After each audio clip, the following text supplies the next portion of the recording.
ধনু রাশি স্যাজিটেরিয়াস হলো রাশিচক্রের নবম রাশি।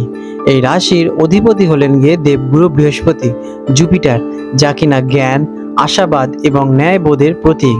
ধনু রাশির জাতক জাতিকারা সাধারণত আনন্দপ্রিয়, স্বাধীনচেতা, দার্শনিক এবং সত্যনিষ্ঠ হয়ে থাকে। এনারা জীবনে প্রতিটি ক্ষেত্রে স্বাধীনতা এবং সত্যের সন্ধান করে থাকেন। ধনু রাশির মানুষেরা সবসময় নতুন অভিজ্ঞতা ও জ্ঞানের পথে এগিয়ে যেতে বিশেষভাবে ভালোবাসেন। এনারা ভ্রমণ, শেখা নতুন কিছু এবং অভিযানে তাদের আগ্রহ অপরিসীম থেকে থাকে। এনাদের মন বিশাল আকাশের মতো, আশাবাদী, উদার এবং প্রেরণাদায়ক। এনারা সব সময় ইতিবাচক চিন্তা করেন এবং আশেপাশের মানুষদের অনুপ্রাণিত করে তোলেন। তবে কখনো কখনো এনারা অতিরিক্ত সরল বা অকপট হয়ে পড়েন, যা অন্যদের কাছে রুক্ষ শোনাতে পারে, কিন্তু তাদের মন সত্যিই কিন্তু সৎ এবং সদ্ব্যবহারপূর্ণ। প্রিয় ধনু রাশির বন্ধুরা, আপনার জন্য 2025 সালের 2রা নভেম্বর থেকে 8ই নভেম্বর পর্যন্ত গ্রহ এবং নক্ষত্রের অবস্থান আপনাদের জীবনে কি কি পরিবর্তন আনবে, কি কি সুযোগ আনবে এবং নতুন কি বাধা আসতে চলেছে সে বিষয় নিয়ে বিস্তারে আপনাদের সাথে আলোচনা করব, যার ফলে আপনারা এই সপ্তাহটাকে খুব সুন্দরভাবে চালিত করতে পারেন। আপনাদের এই সপ্তাহ জাগত গ্রহ নক্ষত্রের অবস্থান কেমন থাকবে? দেবগুরু বৃহস্পতি আপনাদের রাশির অধিপতি ষষ্ঠ ঘরে, যেটি কিনা শত্রু, ঋণ, রোগ স্থানে অবস্থান করায়। এই সপ্তাহে আপনি শত্রুদের জয় করবেন এবং আইনি বিষয়ে সফলতা পাবেন। তবে স্বাস্থ্য এবং ঋণের দিকে কিন্তু একটু নজর দিতে হতে পারে। শুক্র এবং বুধ গ্রহ, এই দুটি গ্রহ আপনাদের দ্বাদশ স্থানে যুগ্ম অবস্থায় অবস্থান করছেন, যা কিনা ব্যয়, বিদেশ, মোক্ষ গোচর করায় অতিরিক্ত ব্যয়, বিদেশ ভ্রমণ অথবা দূরবর্তী স্থানে আপনাদের যোগাযোগে বৃদ্ধি প্রদান করছে। সূর্য গ্রহ আপনাদেরকে দ্বাদশ ঘরে অবস্থান করছেন, যা আপনাদের মানসিক চাপ এবং চোখ সংক্রান্ত সমস্যা বৃদ্ধি করাতে পারে। এই সপ্তাহটি ধনুরাশির জন্য আত্মপ্রতিফলন, আধ্যাত্মিকতা এবং ব্যয় নিয়ন্ত্রণের একটি গুরুত্বপূর্ণ সময়। কাজ এবং ভ্রমণের মধ্যে ব্যস্ততা বাড়তে পারে। চাকরিজীবীদের জন্য ধনুরাশির জাতক জাতিকাদের এই সপ্তাহটা কেমন যাবে? কর্মক্ষেত্রে বিদেশ বা দূরবর্তী স্থানের সঙ্গে সম্পর্কিত কাজ বাড়তে পারে, তাই এই ধরনের কাজে সফলতা আপনাদের কিন্তু আসতে চলেছে। গোপন শত্রু বা সহকর্মীদের ষড়যন্ত্র থেকে একটু সতর্ক থাকুন। নিজের কাজের ওপর সম্পূর্ণ মনোযোগ দিন। নিয়মিত বিরতি নেওয়া এবং মানসিক চাপ নিয়ন্ত্রণে করা অত্যন্ত জরুরি। আইনি বা ঋণ সংক্রান্ত সমস্যার সমাধান হতে পারে এই সময়কালে আপনাদের। এই সপ্তাহটার শেষ দিকে আপনাদের কাজের স্বীকৃতি কিন্তু লাভ করবেন, তাই নিজেদের কাজের প্রতি যথেষ্ট মনোযোগ দিন। ব্যবসাদারদের জন্য এই সময়কালটি কেমন যাবে ধনুরাশির জাতক জাতিকাদের? ব্যবসায়িক দিক থেকে এই সপ্তাহে বিদেশি ক্লায়েন্ট বা দূরবর্তী স্থানের সঙ্গে লেনদেন লাভজনক হতে পারে, তবে অতিরিক্ত ব্যয় বা বিনিয়োগের ঝুঁকি একটু এড়িয়ে চলুন। আইনি বা সরকারি প্রতিক্রিয়া সম্পর্কিত সমস্যা সমাধানের জন্য সময়কালটি কিন্তু খুবই অনুকূল। অংশীদারিত্বে বিষয়ে স্বচ্ছতা বজায় রাখা খুবই দরকার হয়ে দাঁড়াবে। আর্থিক স্থিতি কেমন থাকবে ধনুরাশির জাতক জাতিকাদের এই সপ্তাহকালে? এই সপ্তাহটা ধনুরাশির জন্য ব্যয় বৃদ্ধির সম্ভাবনা দেখা যাচ্ছে। অতিরিক্ত খরচ আপনার বাজেটকে কিন্তু প্রভাবিত করতে পারে। বিশেষ করে ভ্রমণ, চিকিৎসা বা বিলাসিতার জন্য একটু খরচ বৃদ্ধি পেতে পারে। বিনিয়োগ করার আগে বিশেষজ্ঞের পরামর্শ নেওয়া খুবই জরুরি হয়ে দাঁড়াবে।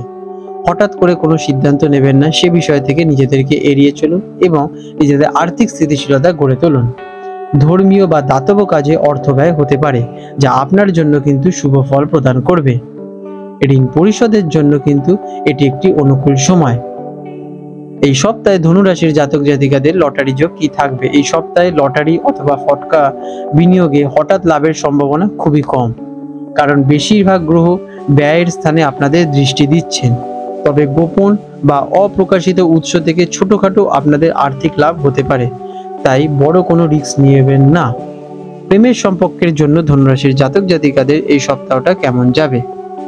রোমান্টিক সম্পর্কে কিছুটা দূরত্ব বা বিচ্ছিন্নতা আপনাদের কিন্তু আসতে পারে, হয় শারীরিক বা মানসিক। সঙ্গীর সঙ্গে খোলামেলা এবং সৎ আচরণ আপনাদের মধ্যে ভালো মেলবন্ধন ঘটাবে। যারা বিবাহিত আছেন, জীবনসঙ্গীর সঙ্গে ভুল বোঝাবুঝি এড়াতে বাইরের বিষয় নিয়ে বেশি আলোচনা না করে নিজেদের মধ্যে খোলামেলা আলোচনা করুন। একসঙ্গে কোনো ধর্মীয় স্থানে ভ্রমণ করতে পারেন, সেখানে একসাথে গিয়ে মেডিটেশন করতে পারেন। এটি আপনাদের দুজনের আত্মার প্রতি মেলবন্ধন ঘটবে। ধনুরাশির জাতক জাতিকাদের এই সপ্তাহে নতুন সম্পর্ক শুরু করার সম্ভাবনা খুবই কম। যারা একা আছেন তবে আধ্যাত্মিক বা দূরবর্তী স্থান থেকে কারোর সঙ্গে যোগাযোগ হওয়ার সম্ভাবনা দেখা যাচ্ছে। পারিবারিক সম্পর্কের জন্য ধনুরাশির জাতক জাতিকাদের এই সপ্তাহটি কেমন যাবে? পারিবারিক পরিবেশ মোটামুটি শান্তপূর্ণ হবে। পিতা মাতার স্বাস্থ্য ভালোই থাকবে, তবে নিজের স্বাস্থ্যের প্রতি একটু মনোযোগ দিতে হবে। পরিবারে একটু অর্থ ব্যয় হওয়ার সম্ভাবনা দেখা যাচ্ছে স্বাস্থ্যের সংক্রান্ত। আপনারা আপনাদের শরীরের প্রতি যথেষ্ট নজর দিন এবং এক্সারসাইজ করুন।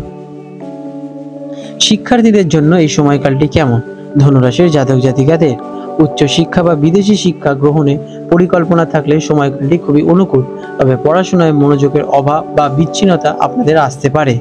একাগ্রতার সঙ্গে অধ্যয়ন করলে আপনারা কিন্তু শিক্ষায় ভালো ফল লাভ করবেন।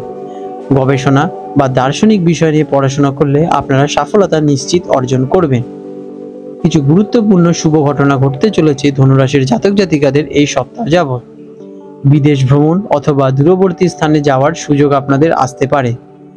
আপনাদের সেটা বিজনেসের হোক অথবা কাজের ক্ষেত্রেও হতে পারে, অথবা আপনারা নিজেরা প্ল্যানিং করেও হতে পারে। দাতব্য বা সামাজিক কাজে আপনাদের অংশগ্রহণ বাড়তে পারে। আইনি বা ঋণ সংক্রান্ত সমস্যার চূড়ান্ত সমাধান হতে পারে। স্বাস্থ্যের অবস্থা কেমন থাকবে ধনুরাশির জাতক জাতিকাদের এই সময়? শারীরিক স্বাস্থ্য এই সপ্তাহে প্রতি বিশেষ কিন্তু মনোযোগ দেওয়া আপনাদের প্রয়োজন। চোখ সংক্রান্ত সমস্যা, যেটি কিনা অনিদ্রা বা পাচনতন্ত্রের দুর্বলতা একটু দেখা দিতে পারে। মানসিক চাপ এবং অতিরিক্ত দুশ্চিন্তা আপনাদের কিন্তু শারীরিক স্বাস্থ্যের উপর ভালো প্রভাব ফেলতে চলেছে। আপনাদের নিয়মিত যোগা করতে হবে, মেডিটেশন করতে হবে এবং পর্যাপ্ত সময় মতো রেস্ট নিতে হবে। ঘুম খুবই দরকার। এটি আপনাদের স্বাস্থ্যের উপর খুব সুন্দর ইম্প্যাক্ট ক্রিয়েট করবে, যার ফলে আপনাদের এই সপ্তাহটা চালনা করতে খুবই সুবিধে হবে।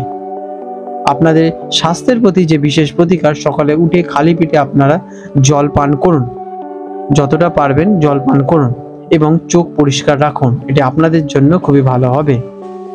আপনাদের বিশেষ প্রতিকার এই সপ্তাহ যাবত প্রতি বৃহস্পতিবার আপনারা বিষ্ণুদেবের মন্দিরে যেতে পারেন এবং হলুদ ফুল মিষ্টি নিবেদন করতে পারেন। সেখানে মাতা লক্ষ্মী থাকলে মাতা লক্ষ্মীরও পূজা অর্চনা করতে পারেন।